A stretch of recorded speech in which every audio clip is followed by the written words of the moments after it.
At the end of the chapter, we see Luffy KO'd, falling from Onigashima to the sea. So that escalated quickly. All right, so the spoilers are back with chapter 113, and the title of this chapter is Anarchy in the Big Mom. Ulti recovers from Nami's attack. So in the previous chapter, Ulti smacked Tama, and this angered Big Mom, but also Nami, who went into her serious mode, and then smacked Ulti herself with her climb attack, and it seemed like it was a pretty good attack, which leads to Ulti having to recover here. Nami uses the tornado tempo against Ulti, who dodges it and prepares to defeat Nami. So yeah, that was fast. I wasn't really expecting too much from this sequence because there's so much going on right here. So I didn't think that it would, come down to the big final fight between Nami and Ulti at this exact moment. But also on paper, the fight should realistically go this fast. Big Mom uses a combined attack from Napoleon, Prometheus, and Hera to attack Ulti, who is KO'd. Okay, so this is also what was kind of expected. Like I said, Ulti smacking Tama also upset Big Mom, and this is her getting her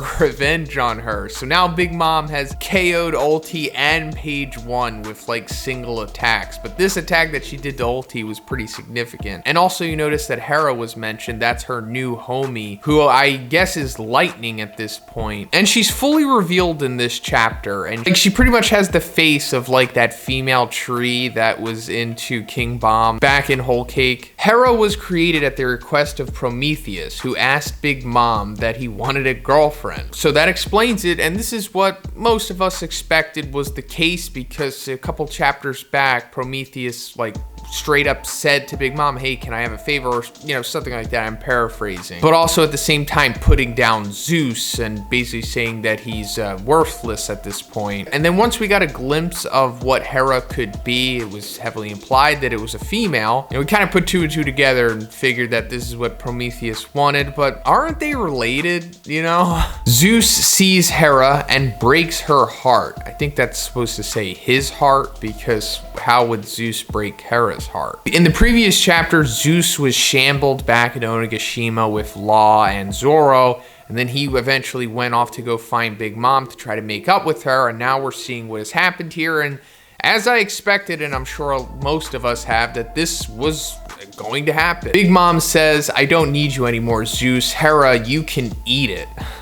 Zeus begs for his life, but Big Mom does not take pity on him. Big Mom tries to attack Nami and Usopp. Zeus, who flees from Hera, tries to apologize to Nami. In a roundabout way, this was all for the purpose of giving Nami a power-up, I guess, because we all enjoyed when Nami had Zeus. It was a nice little bonus dynamic to her. But then once Big Mom came back into the picture, Zeus left her, and, she lost that cool aspect. But now that we have all of this homie drama, it seems like Zeus is going back to Nami, which, like I said, we expected because the building blocks were there in these last couple of chapters. And also Nami needs Zeus to be able to compete against Ulti, not even saying that, just to defeat her, just to straight up be in a competitive or somewhat competitive fight against her. And also Big Mom attacking them was also established in the previous chapter, because Nami was trying to get Big Mom on their side, saying hey, Ulti is the one who destroyed Okabore Town, regardless of the validity of that statement. But then Big Mom made it clear, it's hey, I'm only friends with Tama here. I still hate the Straw Hats. After I'm done with Ulti, I'm going to take you out too. And that's what we're seeing here. Kid enters the scene using his Punk Gibson against Big Mom. So this is another thing that we all expected, because a couple chapters back, when Big Mom blasted them using Hera and sent them back to Onigashima, made it clear that he was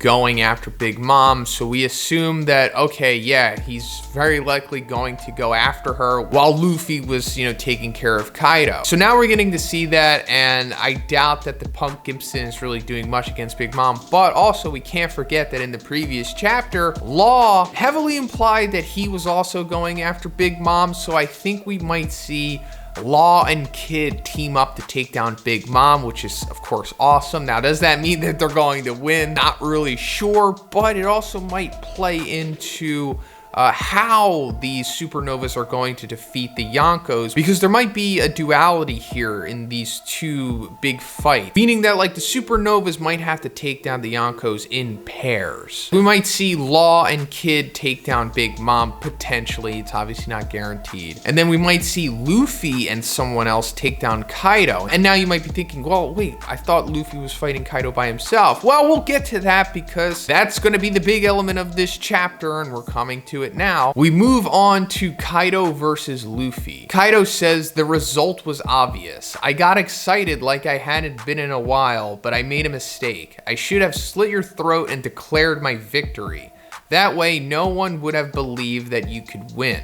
At the end of the chapter, we see Luffy KO'd, falling from Onigashima to the sea. So that escalated quickly. Yeah, Luffy straight up defeated here by Kaido, and I guess it's kind of a twist because it seemed like Luffy had a chance before this. I mean, he had just discovered the whole new thing with using Conqueror's Haki with your physical attacks, and they were seemingly effective against Kaido, or at least allowed him to be competitive against him, but no, that is still not enough. So does that mean that Luffy is 100% defeated? Well, no, Luffy is never 100% defeated if you have been following the series this long. There are quite a few times where the main villain has defeated him, only for him to come back and win in the later rounds, and I fully expect that to be the case with this arc as well. But how is Luffy gonna make it out of this? Well, with some kind of intervention from another character. Now, the only thing that I can think of off the top of my head that makes sense is that I guess Yamato is somehow going to save him, because in the previous chapter, Yamato left Momonosuke to Shinobu, who were also going to meet up eventually with Kinemon. So that was going to take care of Momonosuke's whole protection scenario, and Yamato was no longer needed. Then Momonosuke told Yamato that there was only two voices on the top of Onigashima, meaning Luffy and Kaido, and then Yamato was like, oh, there's not much time, I gotta get there, or something like that. Meaning that very likely Yamato was going to meet up with Luffy and Kaido. Now, how exactly does Yamato save Luffy from falling in Onigashima? I'm assuming we're going to see Yamato's devil fruit come into play here. A couple chapters back, we started to see the beginning of what could be Yamato's Zoan form, or at least implied Zoan form, because she started to get like the fangs coming from her mouth, but then she stopped. So I'm assuming that that's going to come into play here, and maybe her fruit gives her the ability to fly, or gives her some kind of ability to just save Luffy and then come back to Onigashima, or something like that. I think the leading speculation on what her Zoan fruit could be is like the mythical